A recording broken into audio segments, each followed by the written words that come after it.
Hello and welcome to my fourth and final video where I'll be demonstrating the actual project deployed as a game of my video game, Second Source. This is the main menu screen. You can click on the play button and the game will execute and begin the game. Here we are in RTS mode. We can select a character by clicking on the mouse and dragging and selecting a unit. You can hit the tab button to become that unit in first-person shooter mode.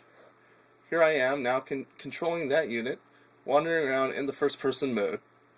We can see the GUI has been placed over the character to allow us to see what the game would look like when it is fully implemented.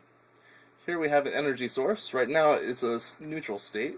Once I approach it, I begin to claim the energy source. When I have accumulated 600 claim points, it will go from claimed to able to build. Once you build on it, it will be controlled, which is the whole point of the game.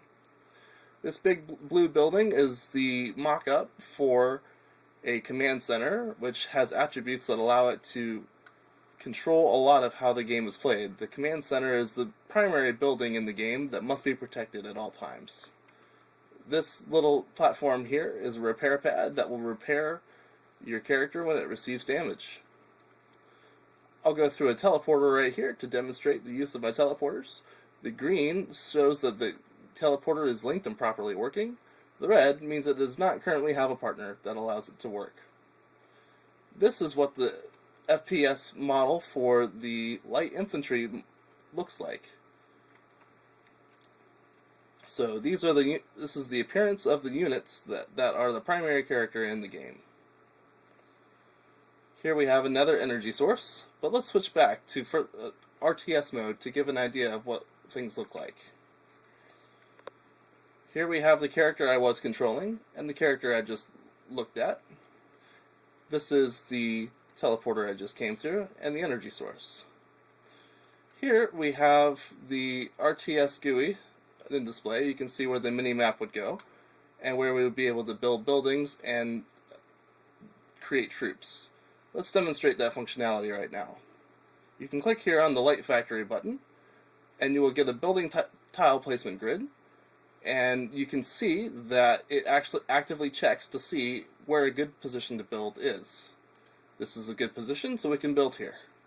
We've placed a light factory and now we have the ability to create light infantry.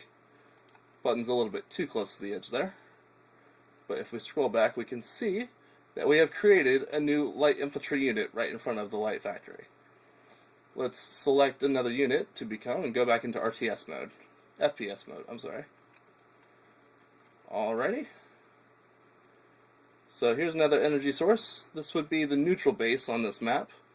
Oh, and I'm actually controlling a neutral character, so we can actually see that it is neutral. So let's go take this neutral character over to the enemy base and see how we can affect things.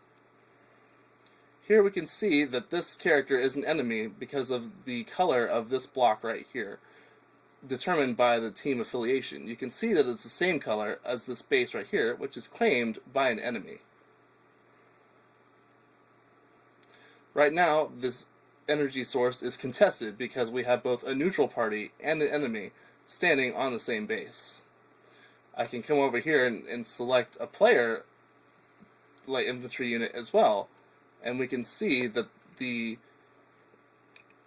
energy source is able to properly detect what kinds of entities are standing on the base. There are several other features that I do not have time to present, but this concludes the demonstration of my senior project.